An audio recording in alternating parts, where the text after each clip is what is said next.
Good morning standard 12। आज का ये जो सम है वही सम है जो मैंने कल के वीडियो में भेजा था। नेक्स्ट सम उससे रिलेटेड है। देखो इसमें 3 पार्टनर है। मुझे इस सम के अंदर भी सिर्फ रीवैल्यूएशन अकाउंट ही बनाना सिखाना है, क्योंकि रीवैल्यूएशन अकाउंट आपका नेक्स्ट चैप्टर में बहुत ही यूजफुल है। तो रीवैल्यूएशन अकाउंट एक बार प्रॉपर सीख लोगे तो नेक्स्ट चैप्टर आसानी से आ जाएगा। कल जैसा एग्जाम्पल है, मंजू, प्रभा एंड मीना पार्टनर है। इनका ओल्ड रेशो दिया हुआ है 5:3:2। अब यहाँ पर आपकी बैलेंस शीट दी गई है इनकी, और बैलेंस शीट के साथ नीचे कुछ एडजस्टमेंट है। मैंने आपको बताया था, आपको नीचे लिखा हुआ है prepare revaluation account and right general entry.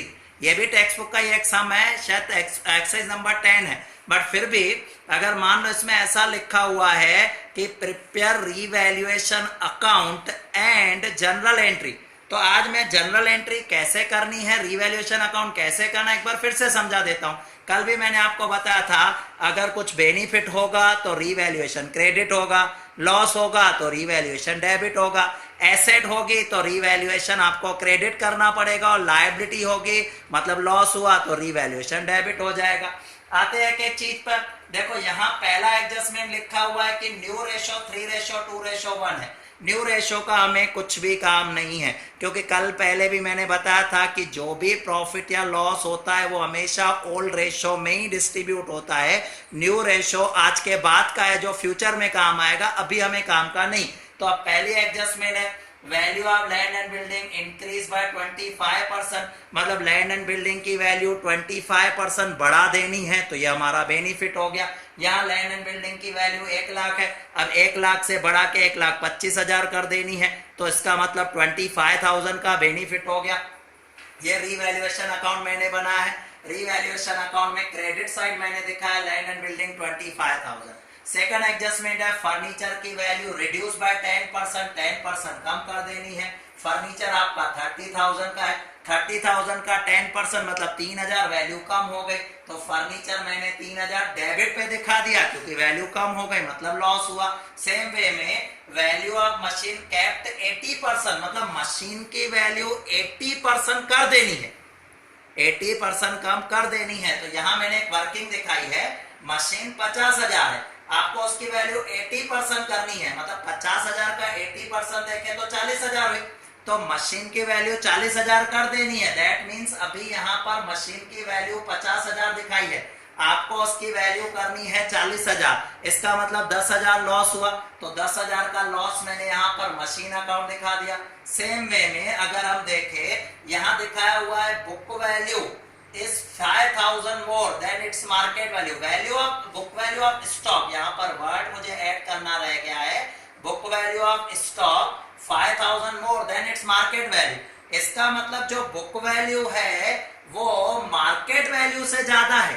That means क्या, मार्केट में इसकी वैल्यू कम है, हमारे पास बुक्स में लिखा हुआ है 40,000, देखो स्टॉक 40,000 दिखाया गया है, बट मार्केट में उसकी वैल्यू 35 है, मतलब मार्केट में वैल्यू कम है। मार्केट में वैल्यू कम मतलब ये हमारा लॉस हुआ। लॉस हुआ 35,000 इसकी वैल्यू है, तो 5,000 का लॉस हुआ। लॉस हुआ मैंने यहाँ दिखा दिया। फिर एक और एडजस्टमेंट दिखाई गई है कि अमाउंट ऑफ बीडीआर बेड डेब्ट रिजर्व शुड बी 2500, हमें बेड डेब्ट रिजर्व 2500 रखनी है, बेड डेब्ट रिजर्व 2500 रखनी है। अगर हम बैलेंस शीट की डेटर को देखें, डेटर 25,000 है, 1000 तो ऑलरेडी रखी हुई है, बट उन्होंने कहा नहीं 1000 मत रखो, 2500 कर दो, मतलब हमें टोटल 2500 करनी है, जिसमें से 1000 पड़े हुए हैं, तो 1500 रुपए और बढ़ा देने हैं, मतलब हमारा लॉस हुआ। लॉस 2500 नहीं हुआ, क्योंकि 1000 तो ऑलरेडी है, 1500 एक्स्ट्रा हमें रखने। तो बेड डेब्ट रिजर्व के लिए मैंने दिखा दिए 1500 रुपए, वो भी दिखा दिए। नेक्स्ट दिखाया हुआ है creditor 3,000 not to be paid, creditor को 3,000 पे नहीं करने हैं।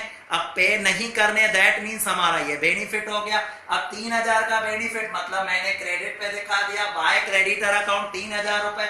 उसके बाद लिखा हुआ है interest on bank loan of 3 months is outstanding. Interest on bank loan, bank का लोन है, उसका इंटरेस्ट 3 महीने का हमें पे करना है। अब यहाँ पर देखो बैंक लोन दिखाया गया है 12% बैंक लोन 30,000, इसका 3 महीने का इंटरेस्ट देना है, मतलब लायबिलिटी बढ़ गई। कितना देना है, यहाँ मैंने वर्किंग दिखाई है, बैंक लोन 30,000 का है, 12% है, 3 महीने है, तो 3 डिवाइडेड बाय 12 इंटू 100, 12 कैंसिल हो गया, 2 जीरो कैंसिल किए, 300 इंटू 3 900 का हमें इंटरेस्ट देना है।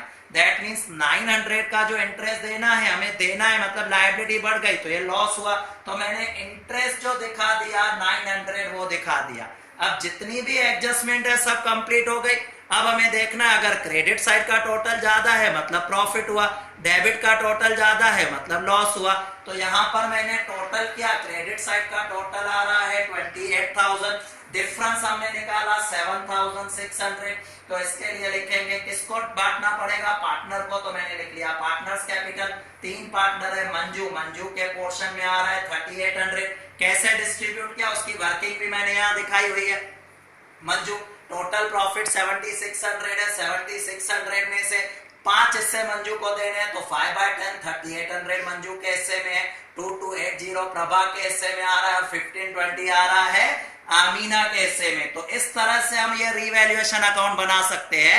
आज मैं इसके एंट्रीज कैसे लिखनी है वो भी 2 मिनट में आपको समझा देता हूं। देखो सिंपल से मेथड, एंट्रीज के लिए फिर से एडजस्टमेंट को देखने की जरूरत नहीं है, सिंपल याद रखो। यहां से मैं सिंपल सिखा रहा हूं, जो रीवैल्यूएशन के क्रेडिट में लिखा है उन एंट्रीज में रीवैल्यूएशन क्रेडिट हुआ, एंट्रीज ऊपर नीचे होगी चलेगा।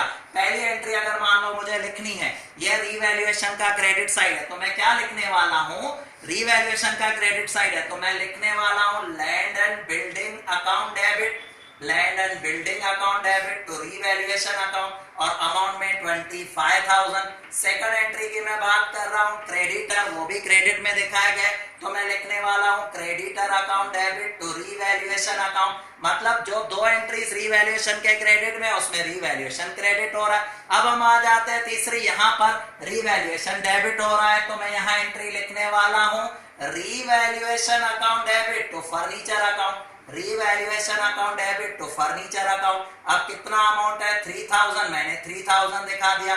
नेक्स्ट एंट्री मुझे अगर लिखनी हो तो मैं लिखूंगा machine revaluation account debit to machine account, revaluation account debit to stock account, revaluation account debit to bad debt reserve account, revaluation account debit to interest on loan account. तो सब entries आप आसानी से कर सकते हो, एंट्रीज पे ज्यादा कंसंट्रेट करने की जरूरत ही नहीं। और फिर लास्ट एंट्री हमेशा प्रॉफिट या लॉस की होती है। प्रॉफिट में भी देखो रीवैल्यूएशन अकाउंट डेबिट टू मंजूस capital account to Prabhas capital account to मीनास कैपिटल अकाउंट। इस तरह से आपका ये सम कंप्लीट हो जाएगा। इस सम से रिलेटेड मैं होमवर्क नहीं दे रहा हूं, बट जो ये सम है फिर भी एक बार अच्छी तरह से कर लेना, क्योंकि मैंने आपको पहले भी बताया टेक्स्ट बुक में इस तरह की प्रैक्टिस बहुत कम है। ये चैप्टर के सम डायरेक्टली बोर्ड में नहीं आते हैं, बट जो हमारा नेक्स्ट चैप्टर हम सीखने वाले हैं एडमिशन ऑफ पार्टनर, उसमें इससे रिलेटेड सम से पॉइंट आएगी जिसमें रीवैल्यूएशन अकाउंट बनाना पड़ेगा। तो उस टाइम आपको ये इजी लगेगा, उस टाइम हमें एंट्रीज लिखने की भी जरूरत नहीं पड़ेगी। बट फिर भी एंट्रीज मैंने आपको समझा दी, बाय चांस अगर स्कूल में या बोर्ड में पूछते भी है तो भी आप आराम से कर सकते हो। बाय।